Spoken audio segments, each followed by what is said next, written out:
What if the Islamic Messiah comes to Earth? What if the world waits too long and Iran develops nuclear weapons? Tensions are rising in the Middle East. Iran's president vows to annihilate the United States and Israel. Israel's prime minister says someone must hit Iran's nuclear sites before it's too late. The American president warns against a preemptive strike on Iran's nuclear facilities and says negotiations are the key to finding peace.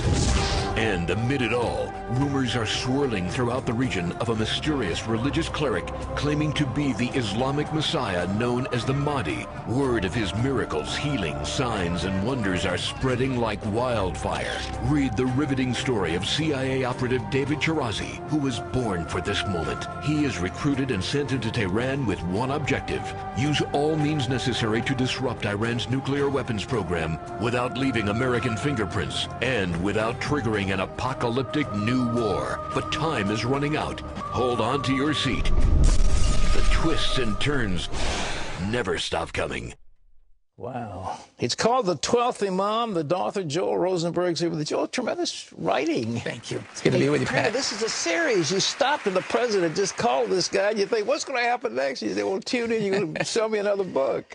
How many books are you going to write on this I think 3 in this series. 3? Yeah. Have you got them set up already? I think so. The trajectory of the story keeps me up at night because it feels... It's hard to stay ahead of current reality, actually. Did you visit Tehran? It looks like you did, or were you looking at a map when you wrote this book? Yeah, I haven't. People tell me I could get a visa to get in. Yeah. They're not so entirely sure I would get out at this stage, given what I've been saying about the regime. But I have very close friends who are Iranian believers in Jesus Christ, and they give me the inside story. Well, you had all the places they turned here at this street and so forth. That's Google mapping. It's a very fascinating book, though. I must say I read it from cover to cover, so I don't do that with all of them. But this is fiction. Thank you. Yeah. But you know, you've made the Mahdi look almost like the Antichrist. Have you got any feeling of what he really is going to be? Well, it's interesting. First of all, let me say that we don't know biblically whether somebody like the 12th Imam is coming. Yeah. The Bible never speaks directly to this. But Jesus, of course, warns 3 times in Matthew 24 of false messiahs, false prophets, false teachers coming in the end days, even able to do great signs and wonders, he says, so as to mislead, if possible, even the elect. Yeah. So I think it's possible that the 12th Imam is coming. And I should note that just this summer, the Ayatollah Khamenei in Iran said that he had visited with the 12th Imam. He did say that? Yeah, nobody knows quite what he means by this. Ahmadinejad has said this previously. So they think somebody's coming. Now, whether he's the Antichrist, I think the Antichrist, he would be an Antichrist, little a, but not capital A. And the reason I say that is because of the war of Gog and Magog. Because the Islamic world leadership and military is going to get destroyed prior to, at least to the midpoint of the tribulation. There's some differences, obviously, theologically about this. But if radical Islam gets basically destroyed by the war of Gog and Magog, Ezekiel 38, 39, how does an Islamic leader emerge to try to rule the whole world when his team has just lost? I don't see that happening. Well, you know, they believe, as I understand, there's a little town near Qum, and there's a well down there, and they drop messages into the well. They believe he's living in the well, and Ahmadinejad has actually made a road down to Tehran so he can come down on that road. This is the Jamkaran Mosque. I know that one of your reporters actually been there.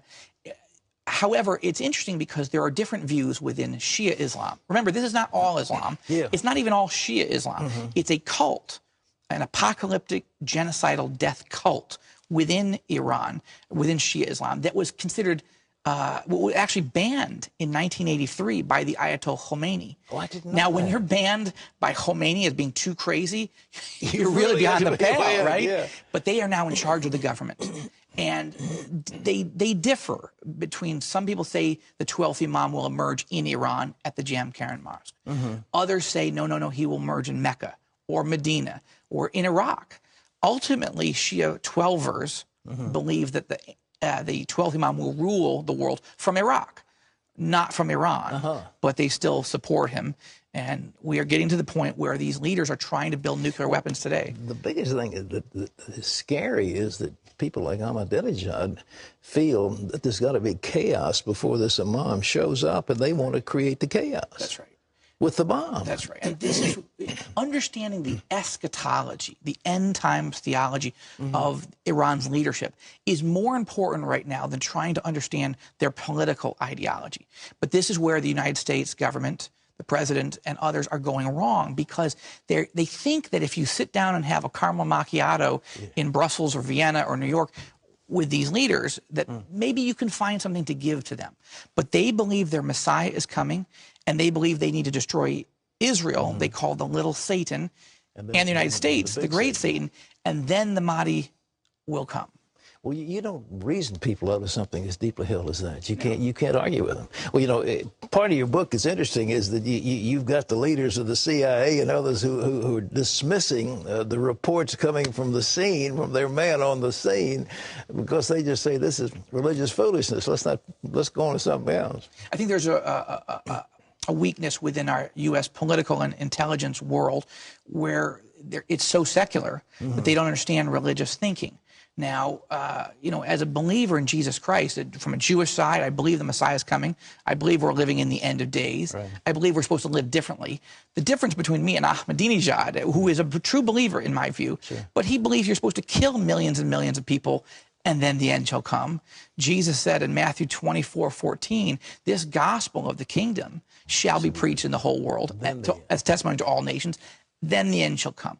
This is the difference. But we as followers of Jesus Christ are supposed to make the gospel clear to everyone from Tehran to Tel Aviv and beyond.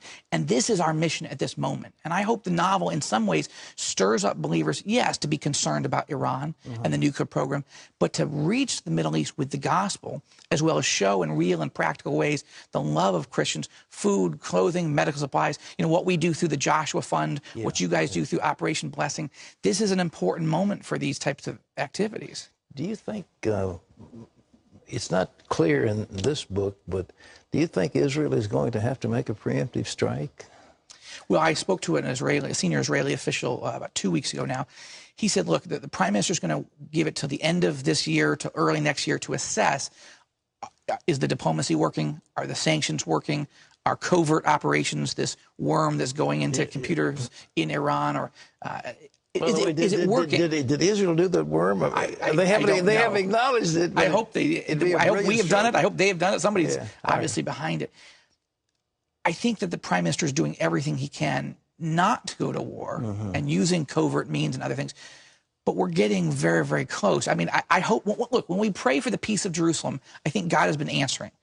Why? Because I believe ultimately the gospel needs to be preached through the whole region. Exactly. Because when this war comes, whether it's prophetic or just very bad geopolitical, people are going to die and suffer.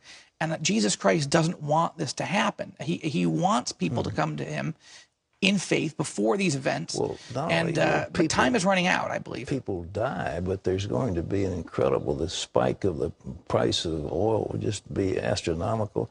Businesses will shut down. There'll be economic chaos all over the world. I mean, well, Prime Minister Netanyahu, I think, wants to avoid being blamed that it's his fault.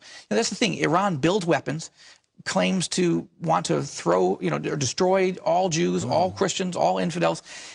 Ahmadinejad goes to the border of Israel last week and says Israel will disappear. Everybody knows it. But if Israel takes preemptive defensive military action, it would be blamed. And anti-Semitism would spike right with the oil prices. We need to be praying for Jews and Palestinians in the epicenter. Back to this book. Is this thing now in bookstores? It's out. It releases today. You're the first. Today? This is the first. Oh, we're honored. Ladies and gentlemen, this is an incredible read. You will enjoy it. It's instructive, and Joel has done an excellent job of bringing the characters to life and having the interplay in the actual news of the day, plus prophetic word, plus. You've done a good job. I congratulate you. I encourage people not to start reading it around 11 or 12 at night. I get emails from people at 4 in the morning saying, hey, come on. You've got to, I read this thing almost all the way through. You just can't put it down. The 12th Imam. So is this your first fictional work, or is it? It's the first of a new series. Of course, I had the Last Jihad series prior to this. But, fiction has a way of capturing people's imagination Exactly. in a way that nonfiction sometimes doesn't. So I hope that it's exciting, it's adventurous. There's a love story. My wife helped me on that part, and it's very tender. but also the spiritual temperature rises as you go through it. As you saw, I hope people use it as a gift to others to share the gospel. Well, folks, it's available in bookstores, or you can get it on Amazon, or I don't know if you can get it through here or not, but you can get it wherever books are available. It's called The 12th Imam. It's an excellent book, and first day on the air. Joel, thank you. Thank you. Good to see you. God bless you. You too, buddy.